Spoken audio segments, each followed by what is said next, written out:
Sean Diddy Combs submitted a mouth-page affidavit to the district attorney's office in which he claimed that Cassie was not the victim she had publicly portrayed herself to be, but rather a central figure in a network that manipulated and entrapped young artists into attending so-called wild parties events, for which Diddy himself has been accused of orchestrating. According to his statement, Cassie acted as a broker, organizer, and even coordinator of targeted individuals, allegedly selected based on a curated list. What initially seemed like a media-driven battle of accusations took a far more serious turn when the FBI became involved, signaling that this was no longer a matter of personal conflict, but a systematic criminal investigation. The FBI's initial target was the hardwood flooring in the master bedroom of Cassie's residence, identified through pre-gathered infrared imagery as an area with altered structural integrity. It was precisely there that a cascade of shocking revelations began to surface. When the floor was lifted, it wasn't just the wood that was peeled away, it was years of concealment that began to come into view, said one investigator involved in the operation.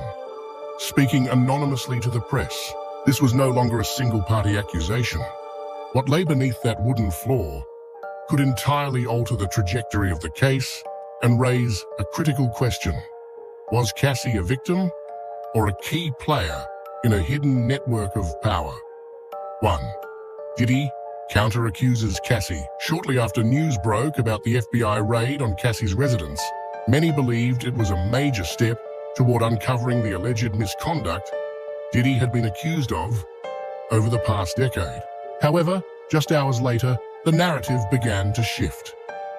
A series of documents released by Diddy's legal team, most notably a 12-page sworn affidavit previously submitted, unveiled a slew of previously undisclosed allegations against Cassie herself. In a rare legal maneuver, Diddy not only denied all of Cassie's accusations, but also presented evidence suggesting she was not a manipulated victim, but rather an active participant, possibly even an orchestrator. According to the documents between 2020 and 2023, Cassie allegedly received over $400,000 in wire transfers from the 3 shell companies' entities, loosely connected to young artists, media managers, and event organizers. Diddy asserted that these funds did not come from him, but from other sources, implying that Cassie was financially benefiting from a network exploiting young artists. A leaked bank statement from Cassie showed a suspicious $75,000 transaction from a company named Orem Talent Management, which has no official website and has been previously accused of hosting private sessions in Beverly Hills. Included in the affidavit was an informal email exchange between Cassie and a former assistant of Diddy, referred to as MA. The email allegedly showed Cassie sending a list of promising and accessible artists, complete with detailed notes on their personal characteristics, contract statuses, and tour schedules. While the FBI is still verifying the authenticity of the email, its content raised suspicions that Cassie was not merely present at questionable events, but was actively scouting building connections and targeting individuals. Adding weight to Diddy's claims was testimony from his own son, Justin Combs, who has frequently been seen attending events with his father. In a short interview with KTLA, hypothetical Justin stated, "Cassie was always there when my dad threw parties, but she was never just standing around. She spoke with guests, organized photo ops, and personally led people into private rooms. No one went in or out without her." Though subjective, Justin's statement painted a vastly different image from Cassie's own portrayal of herself as someone controlled and oppressed. Diddy also submitted what is said to be a handwritten contract between Cassie and someone named TR, a manager of a Miami-based event series. In it, Cassie allegedly agreed to guide participants through the VIP experience as instructed and ensure smooth operations. Though the language is vague, the FBI confirmed it had obtained a scanned original from the seized phone of one of Diddy's former assistants. Handwriting analysis is currently underway to verify its authenticity. While early revelations seem to sway public opinion toward Cassie Diddy's counteroffensive, though delayed, introduced a deeper layer to the case. If Cassie were truly a victim, why did she maintain documents, contracts, and financial ties to parties allegedly involved in illegal activities? And if she had nothing to hide, why didn't she hand over this evidence earlier, instead of leaving it concealed beneath her hardwood floors? Some legal experts... If you're enjoying this story, kindly do us a favor and subscribe to our channel. It is free and won't cost anything, but it means the world to us. We're just a small channel trying to grow. Thank you, and back to the video. have suggested that both Cassie and Diddy are employing a preemptive strike strategy. According to Brian Keller, a former federal prosecutor, both sides know the FBI is quietly building a case, and whoever gets their narrative out first can influence public opinion. Diddy's affidavit, along with support from former staffers, isn't just a defense, it's an aggressive move. Meanwhile, Cassie's side has remained silent. Her attorney declined to comment on Diddy's released documents, stating only that leaked information from one party should not be trusted, while an investigation is ongoing. However, this silence has polarized the public. Some believe Cassie is waiting for official legal intervention and avoiding media sparring. Others suspect she may be hiding something, especially since the next piece of evidence might be uncovered from under her own floorboards. As FBI agents began lifting planks in Cassie's master bedroom, surveillance cameras captured the arrival of a digital forensics specialist from the Bureau's Cyber Investigations Unit. This indicated a belief that the hidden evidence wasn't just paperwork, but potentially devices containing sensitive digital data. If Diddy's claims are true that Cassie retained such evidence to manipulate or cover up action, then that hard drive could be the decisive factor. However, the opposite could just as easily be the case. Whatever lies beneath the floorboards might incriminate Diddy himself with footage he never wanted the world to see. The looming question remains, is Cassie executing a calculated counterattack, or is she the one being exposed? By releasing all his documents at once, Diddy may not only be seeking to clear his name, but also forcing the FBI to reevaluate the full picture instead of focusing solely on him. When an investigation reaches a point where it's no longer about absolute guilt or innocence, but about who is less culpable, the public ceases to stand with a supposed victim. They stand with the truth. And in this case, the truth is still buried beneath the floorboards. 2. FBI's actions. The search operation did not unfold in a routine fashion. The FBI wasn't just looking for electronics or financial documents. They arrived with a specific objective and a carefully calculated strategic judgment: the hardwood floor in Cassie's master bedroom. In an internal report, an agent from the Bureau's Digital Infrastructure Investigation Unit wrote, thermal drone imaging revealed a section of flooring with a consistently lower heat signature than the surrounding area, a common indicator when an insulated object is concealed beneath wooden construction. This pointed to one possibility: something had been intentionally hidden, not accidentally misplaced.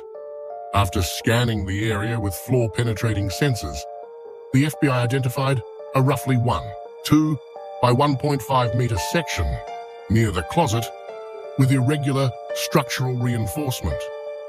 Fresh wood, adhesive, and newer screws than the surrounding planks suggested this part had been removed and reassembled within the last 6 to 9 months, according to oxidation analysis. Someone opened this floor before we did, an agent noted, and they didn't want anyone else to know. When the third plank was lifted, suspicions became reality. A black thermal bag sealed with silver duct tape was found inside. It contained a 2TB Kingston SSD, a silver iPhone 7, a water-damaged pouch of handwritten notes, and a bundle of printed documents, some typed, some handwritten. Everything was neatly placed inside a custom-built wooden frame, suggesting long-term concealment rather than hurried disposal. The FBI immediately sealed off the room, cordoned off the entire area, and transported the evidence to the Digital Data Analysis Center in Pasadena. There, the SSD was examined using specialized data recovery software. By 7:00 p.m. the same day, investigators confirmed they had extracted 65 video files, 41 fully intact, the remainder partially encrypted or overwritten. The earliest footage was time-stamped from 2018. The most recent was from November 2022, just before Cassie publicly accused Diddy. A digital analyst, speaking anonymously, remarked, "We've never encountered such a strange mix. Some clips clearly depict illegal parties, while others seem to serve a different purpose. Surveillance recording, even entrapment. In other words, at several moments, the people on camera were unaware they were being filmed. The footage featured hidden cameras, high or under-table angles, and dim lighting, all suggesting deliberate staging. The seized iPhone 7 appeared to be used solely for notes or as a secondary storage device. It contained a vault-like hidden recording app with 12 audio files capturing arguments between a woman believed to be Cassie and a deep, gravelly male voice resembling Diddy's. In one clip, the woman shouts, "I did everything you asked. Don't make me do more." The FBI is currently verifying the audio, but preliminary analysis shows near matches with the vocal profiles of both individuals. The water-damaged note pouch was perhaps the most perplexing item. Although much of the ink had smudged, some readable phrases included, "Saturday night, 20-year-old boy, brought drinks, filmed and saved to drive E, and if anything happens, call RM first, don't call the police." While fragmented, these notes were highly suggestive, especially when considered alongside video files involving individuals with matching initials. The bundle of printed documents included a guest list marked with handwritten notes. It featured over 20 young artists, at least 8 of whom are active in the mainstream music industry. Each entry included real names, stage names, emails, and disturbingly personal notes such as likes, Italian food, enjoys novelty, and easily influenced, divorced parents, often alone. Some entries were so invasive that the FBI launched a separate inquiry to determine, how did Cassie obtain this data? Did she compile the list herself, or was she holding it as leverage? Criminal behavior analysts suggest that such meticulous concealment is not typical of a standard victim. According to Professor Alice Mora, a criminologist at UCLA, a truly dominated individual usually doesn't have the means or opportunity to compile detailed records like this. The fact that Cassie maintained this data for 3 to 5 years indicates she had a contingency plan, possibly even a counter-strategy if things collapsed. Still, this doesn't eliminate the possibility that she was once a victim. It only introduces the idea that she may not have been entirely passive. The discovery of the hard drive phone and guest list shifted the case from media-fueled allegation to a structured criminal investigation. The FBI immediately expanded its scope, bringing in specialists from the multi-layer analysis unit to extract metadata from the files identifying who filmed them, who appeared, and where or how the videos were uploaded or shared. They also began reviewing the social media and financial histories of Cassie Diddy and former assistants involved between 2018 and 2023. Meanwhile, the media began asking, why did Cassie keep this evidence instead of handing it over at the outset? If her intent was to expose wrongdoing, why stash everything under a floor rather than go to the authorities? A growing theory suggests Cassie may have intended to use the evidence as insurance, a tool for bargaining or protection in case of retaliation. If true, this transforms the situation from victim versus abuser into a prolonged power struggle over reputation and control. Yet the opposite theory holds equal weight.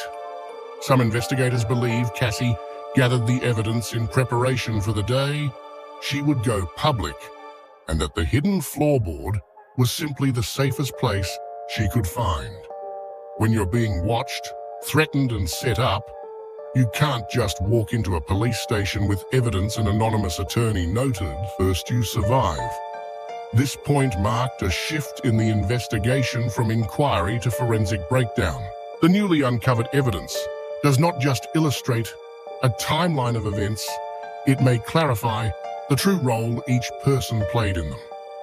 The 2-terabyte hard drive and the list of 20 names could guide authorities to uncover numerous other cases that have never come to light in the entertainment industry. In the dark, beneath that wooden floor, secrets had been carefully arranged, but could no longer remain hidden. And when the FBI lifted that final plank, they didn't just unearth part of a home. They unearthed a piece of the entertainment industry, a fragment of buried history. 3. Dual-faced evidence. No investigation ends with evidence alone. The question is always, what does the evidence reveal? And who interprets it correctly? When the FBI accessed the 2-terabyte Kingston SSD hidden beneath Cassie's floorboards, they didn't just retrieve raw data, they opened a moral labyrinth, where the lines between victim and perpetrator blur beyond recognition. Inside the drive were 65 video files, provisionally sorted into 3 categories: party clips, private sessions, and surveillance evidence. Each category carries its own legal and ethical weight.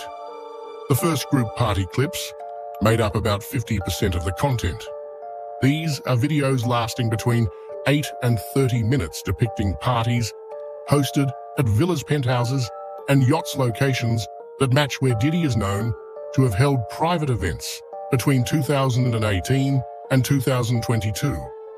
The footage shows alcohol stimulants, loud music, and dim lighting elements a pop culture expert noted as typical of celebrity parties. However, a troubling detail emerges. Many faces in these videos belong to young, up-and-coming artists or even recent college graduates.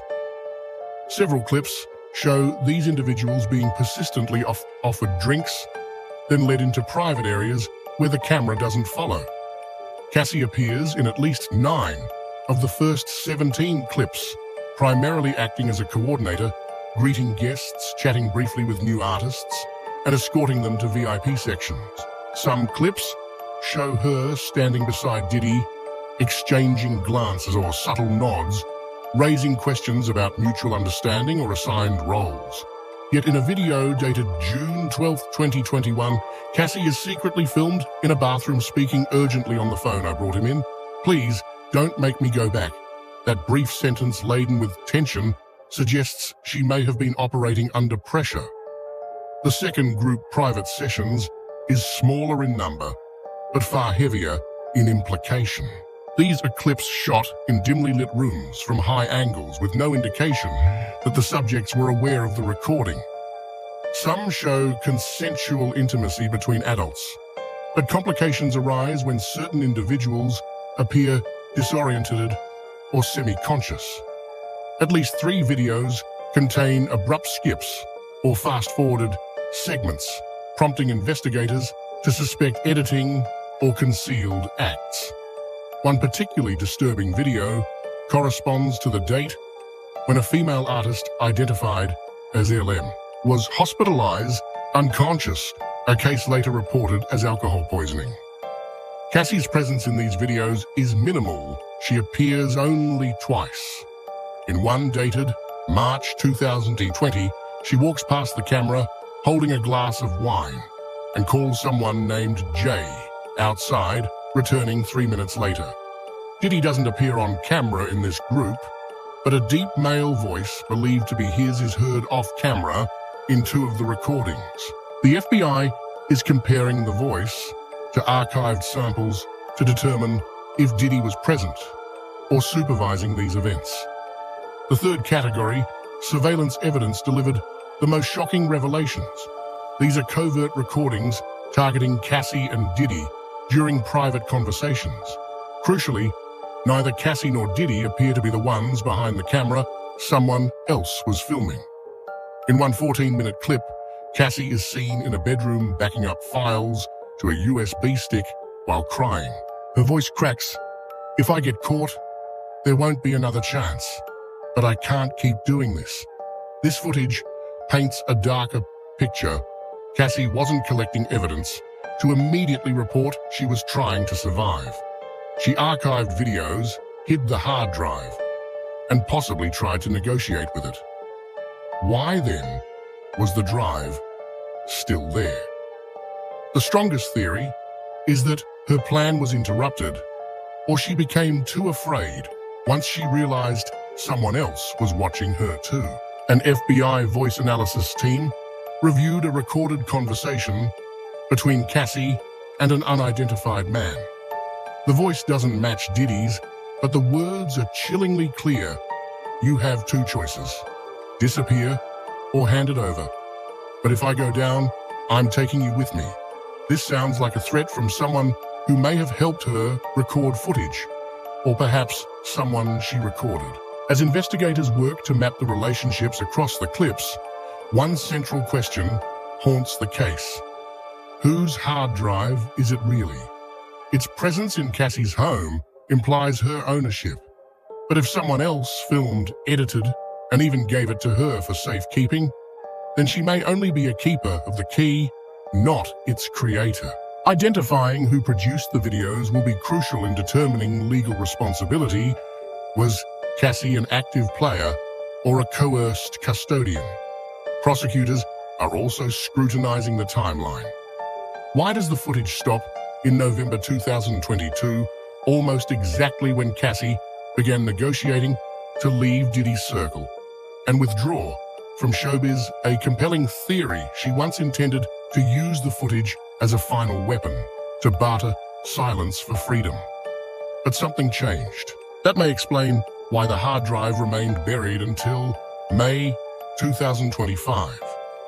Once just a storage device, the 2 TB hard drive has become a black box of an era where artists' power and fear collided like metal in a high-speed crash.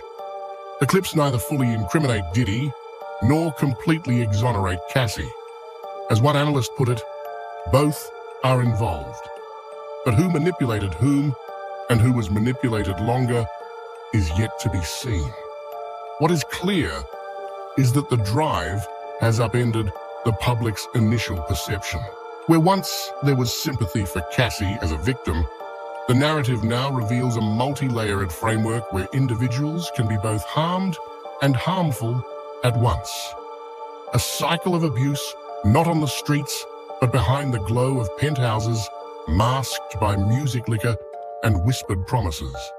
And from within those videos, from glances, voices, and gestures, details as minor as a scratch on the back of a sofa or a radio hum in the corner, FBI analysts will trace the truth.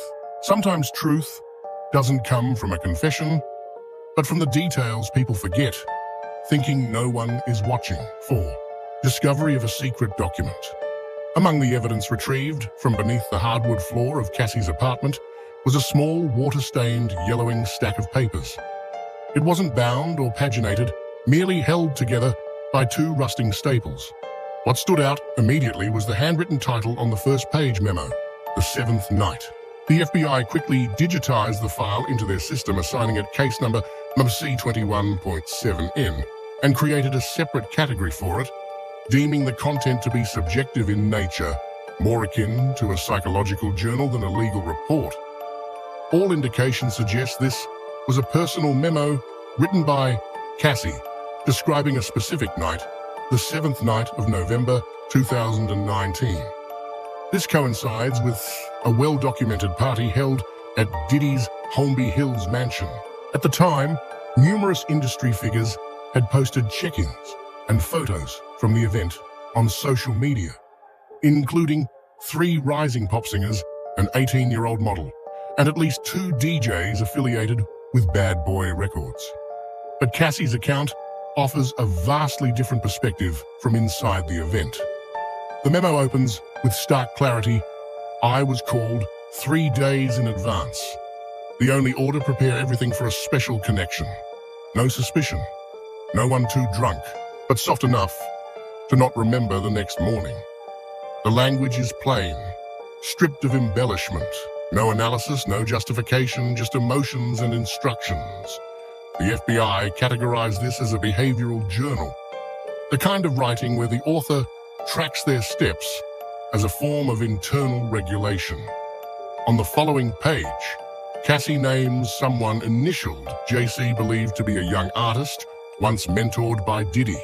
Next to the name are bullet points: up and coming, unsigned, likes challenges, doesn't know boundaries. An investigator noted, she's not just remembering, she's profiling. It reads like a tactical brief. Cassie also recounts a conversation reportedly between her and Diddy. He said, the kid will be a star if he makes it through tonight. If not, whatever, just like the others. I didn't agree, but I knew I couldn't refuse again. I'd already said no twice. If this account is accurate, the 7th night wasn't just another party. It was a selection ritual where young artists were exposed to a controlled environment to gauge their reactions, or to coerce them into unspoken agreements binding them to a hidden system. The FBI is working to identify individuals present that night to confirm JC's identity. However, the original guest list for that 2019 party was reportedly lost, according to a former event assistant who left the position under murky circumstances. A particularly troubling element of the memo is a crude, hand-drawn map of the Holmby Hills mansion. It includes notes like main room, camera off DJ booth, easy to dose and lounge, soundproof hallway. A criminal investigator commented that the map is not casual doodling. It's a directive. Cassie was likely tasked with guiding targets through this path into prearranged private spaces. At the end of the memo is a long, emotionally raw passage, more confession than observation. Or perhaps a spiritual last will. I used to think I could walk away. But not everyone who leaves survives. I don't trust anyone anymore, not even myself. If someone reads this, know I warned you. If I'm a criminal, it's because I had no other choice. The tone here shifts dramatically. Gone is the cold detachment from earlier entries. Instead, it is thick with desperation and exhaustion, as if Cassie didn't expect anyone would ever read this, but needed to write it anyway to preserve what remained of her inner self. The lead investigator on the case confirmed, we believe this document is genuine. The details align with the scene, with witness statements, and the handwriting matches verified samples from Cassie's past files. The FBI is currently cross-referencing the memo with footage from the hard drive to determine if any video was captured on that same night. If such footage exists, and if JC can be definitively identified, then the 7th night could become a key piece of the prosecution's case, establishing a repeatable pattern of manipulation rather than isolated misconduct. A prosecutor commented, when you have evidence recorded before, during and after a criminal event from 3 independent sources, you're close to locking in the logical chain. And that chain doesn't require a confession. Further analysis of the document revealed one more haunting clue. Scribbled on the back was a short note in handwriting, matching Cassie's "If I go missing, send to Marvin D." That name has since re-emerged. Marvin D., a former bodyguard of Diddy, who has now volunteered to testify after discovering his name among the seized evidence. It is now believed that Cassie once trusted Marvin and intended to give him the memo if she ever faced danger. This supports the theory that the memo served as a panic trigger, a last resort she never managed to activate. And so, the question deepens. Why did Cassie keep all of this? For protection, retaliation, or leverage in a game far bigger than herself? If she was truly fearful to the point of drawing maps, detailing events, and naming an emergency contact, then clearly she wasn't simply a loyal operative, as Diddy has claimed. But if she selected targets, charted their movements, and orchestrated their handling, can she still be called a victim? The Seventh Night Memo is more than a stack of pages. It's the last whispered words of someone caught between power and helplessness. Someone who once believed they controlled the rules, only to realize they were just another piece on a board far beyond their reach. As the FBI carefully seals each page in protective plastic, they're not just preserving evidence, they're archiving a chapter of the entertainment world never meant to be read, a place where glamorous parties were chessboards of manipulation, silence, and a fear known only by those who survive. A witness's unexpected testimony. 3 days after the FBI publicly revealed the discovery of the hard drive and the Seventh Night Memo, an unexpected twist occurred. Marvin D., former bodyguard to Sean Diddy, Combs, voluntarily walked into the FBI's Pasadena field office and offered to testify. Tall, muscular, with a shaved head and full-sleeve tattoos, Marvin had long been known as Diddy's physical right hand, always seen silently behind him.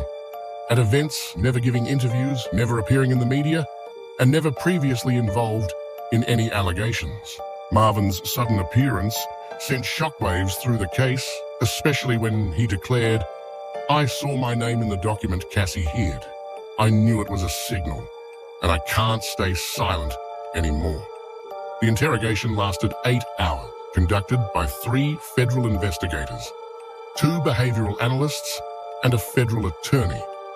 According to the official transcript, Marvin confirmed that he had witnessed numerous events at Diddy's mansion, including the infamous Seventh Night in 2019. What stunned investigators was his claim that Cassie pleaded 3 times for Diddy to stop and let her go, only to be met with threats. "I heard him say, 'You want to disappear like the others?' I don't know who the others were." But Cassie went completely silent. She didn't say another word. Marvin also said that Cassie repeatedly tried to distance herself from the new artists at the parties. But every time she refused to coordinate, she was punished in subtle but calculated ways, financially cut off, denied travel access, or confined to her home. He recalled one instance in February 2020 when Cassie was locked in her bedroom without her phone for 48 hours. "I was the one stationed at the door. I was doing my job. But I knew it was wrong." Marvin's testimony not only corroborated the contents of the Seventh Night Memo, but also introduced a crucial reframing. Cassie may not have been an active player, but rather a prisoner within a system of emotional and psychological control. He described Diddy as psychologically cunning, someone who gave Cassie just enough hope to keep her from falling into despair, but never enough to actually let her leave. However, the situation became even more complex when a former assistant of Cassie, Liza T., came forward as well. Liza, who had managed Cassie's personal schedule from 2018 to 2022, had left her position abruptly with no public explanation. When asked why, she said, "Because I couldn't keep lying for her anymore." According to Liza, Cassie was not entirely passive. Cassie had 2 faces, she said. One face for Diddy, fearful, submissive. The other, for those beneath her, was one of control. Liza claimed Cassie once ordered her to delete photos, clean out messages, and even help build a media cover story for artists who had left parties in compromised states. She told me, "We're doing this for a bigger goal. Don't let small mistakes ruin everything." Strikingly, Marvin and Liza's testimonies do not contradict, but complement one another. Marvin portrays Cassie as a man manipulated, while Liza reveals her as someone who knew how to manipulate others. This has led FBI psychologists to reframe their analysis around a complex role model victim, wounded participant, reluctant enabler. An FBI behavioral analyst under the alias JH told the press, "In emotionally manipulative and power-driven criminal structures, roles are fluid. One can be a victim at one level while simultaneously inflicting pressure on those below. It's about position and choice." Marvin's testimony also revealed a critical detail. He was once ordered to destroy a security camera after a September 2021 party where a young artist collapsed upon exiting a private room. According to Marvin, the camera was removed before medical help arrived, and Diddy gave the order to bury the footage in the basement. If any clip on the hard drive matches this incident, it could constitute evidence of deliberate cover-up, a serious criminal escalation. The FBI is currently cross-referencing Marvin's statements with metadata from the videos and the handwritten guest lists found alongside the hard drive. Several entries include the symbol MD, possibly standing for Marvin D, or another code name. If it truly refers to Marvin, it suggests Cassie anticipated he might someday be a key witness, and that including his name was an intentional summons, a silent trigger for when everything fell apart. Though Marvin did not present video proof, his testimony aligned tightly with multiple other evidence points. The memo's narrative voice recordings from the iPhone 7 and the timing of edited video clips. Marvin wasn't just a bystander, he was an insider. He knew how the system worked, who gave the orders, who carried them out, and who was trapped inside without a way out.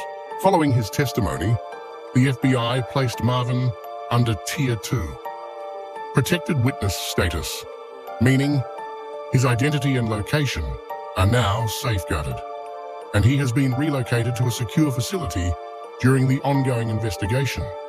Liza, meanwhile, is actively cooperating by providing schedules, emails, and internal communications from Cassie's time inside the system. At this point, the story is no longer about who's right or wrong, but who is willing to speak the truth, and whether that truth can survive in a space ruled by hidden power.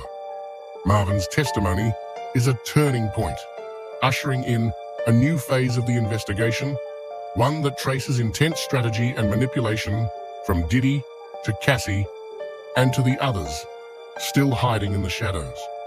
6. Uncovering the motives and strategies of both sides. Nearly 2 weeks after the FBI lifted the floorboards in Cassie's home and unveiled a trove of explosive evidence, the investigation has veered through countless unexpected turns.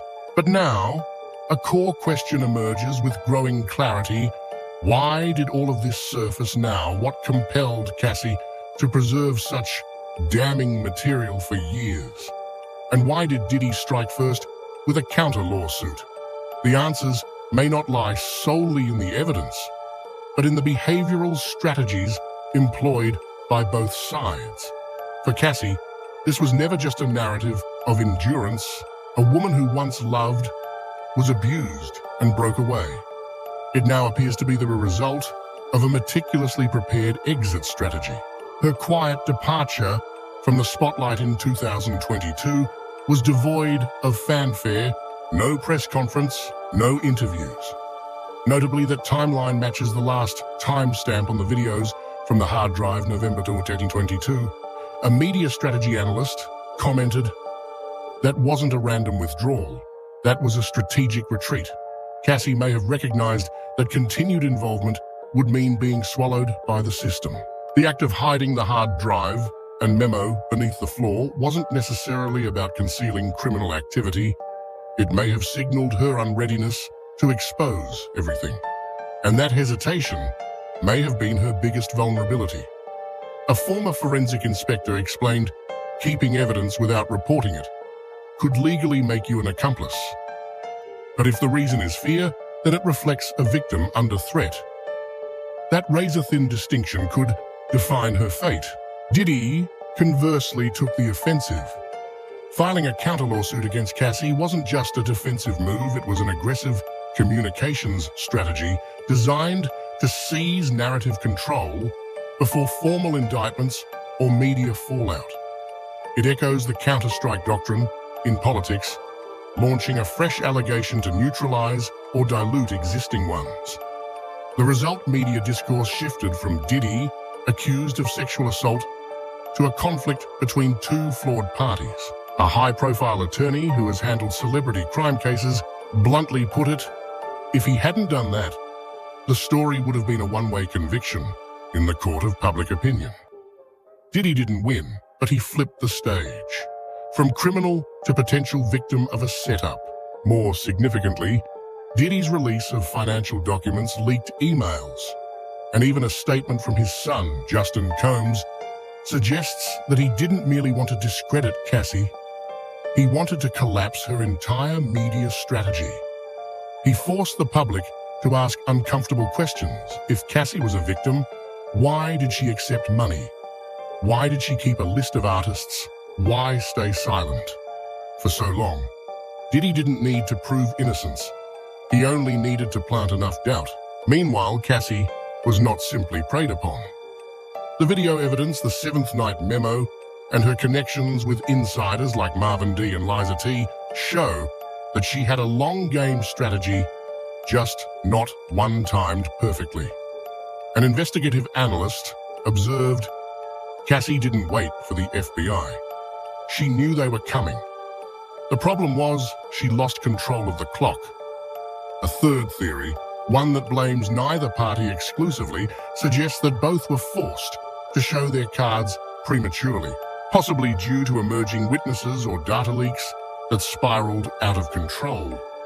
In this scenario, each side tried to seize early advantage by detonating their own bomb first, hoping to knock the other out harder.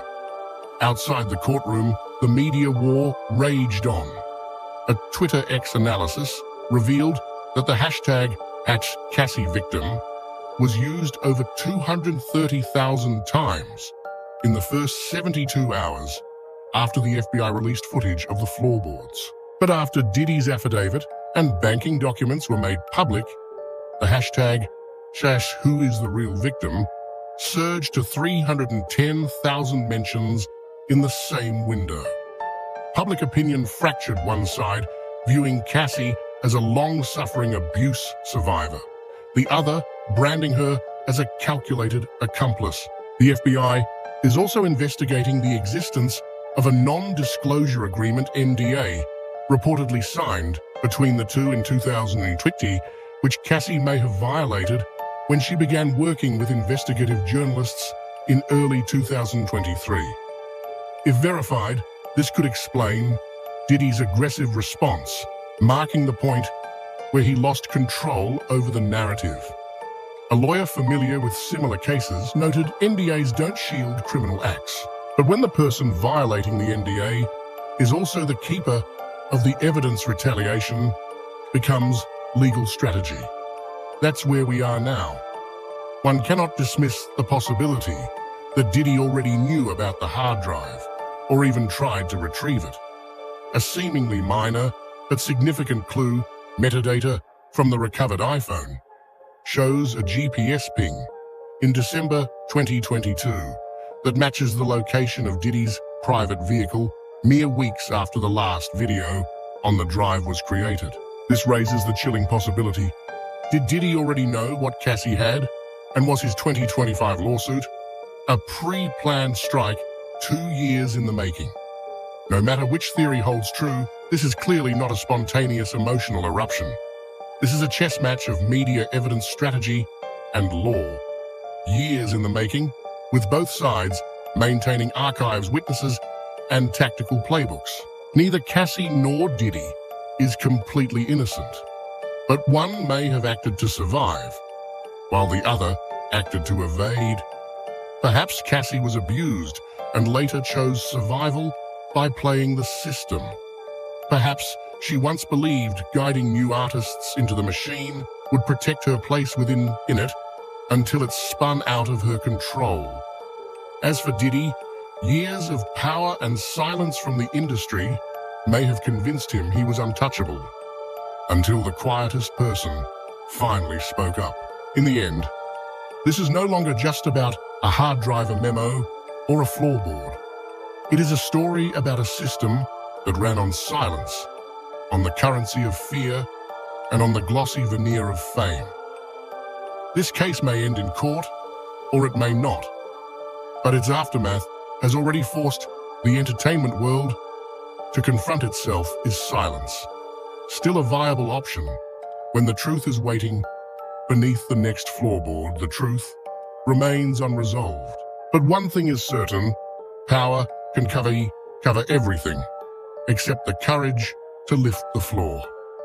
Thank you for following. Leave a comment, subscribe, and join us as